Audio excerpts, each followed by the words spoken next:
আসসালামু আলাইকুম এভরিওয়ান, সবাই কেমন আছো? আশা করছি সবাই ভালো আছো। আমিও খুব ভালো আছি। আজকে আমি তোমাদের সাথে শেয়ার করবো নান রেসিপি। তার জন্য নিয়ে নিয়েছি কিছুটা পরিমাণ ময়দা, আর তাতে দিয়ে দিয়েছি সামান্য পরিমাণ গমের আটা। এরপর এর মধ্যে দিয়ে দিয়েছি নুন, বেকিং সোডা, বেকিং পাউডার, সামান্য পরিমাণ চিনি আর 1 প্যাকেট ইনো দিয়ে মেখে এবার জল অ্যাড করে দেবো, দিয়ে ডোটা রেডি করে নেব। ডোটা রেডি করে সামান্য সাদা তেল ব্রাশ করে ওই আধ ঘন্টা মতন রেস্টে রেখে দেবো।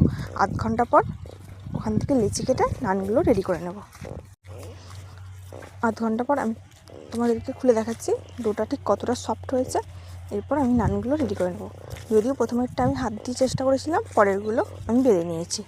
দিয়ে তাওয়ার মধ্যে উল্টে পাল্টে একটু সময় নিয়ে সেঁকে নেব। তোমরা তো লুচি, পরোটা, নান সবাই খেয়েছো।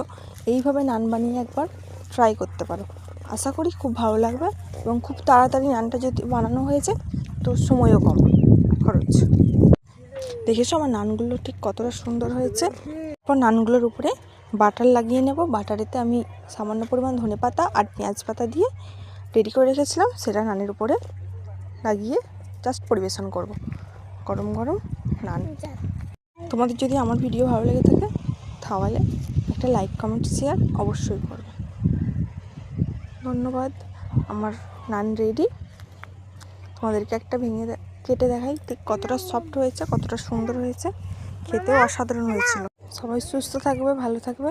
দেখা হচ্ছে আবার নতুন কোনো ভিডিওতে। ততক্ষণ পর্যন্ত আল্লাহ হাফেজ।